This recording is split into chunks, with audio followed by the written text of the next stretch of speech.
থেকে বক্তব্য রাখবেন কারি মুজিবুর হক সাহেব।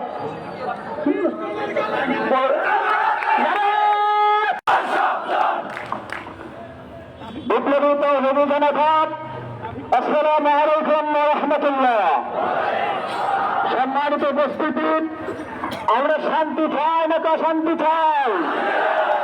আমরা শান্তি চাই বলে 5 আগস্টের পর থেকেই মন্দিরে মন্দিরে মাদ্রাসার ছাত্ররা বাংলাদেশের তৌহিদি জনতা পাহারা বসিয়ে হিন্দুদেরকে পাহারার ব্যবস্থা করে নিরাপত্তা দিয়েছে। বিজ্ঞান বলে মুসলমান, আমরা সভ্যতাথী শান্তিতে বিশ্বাসী।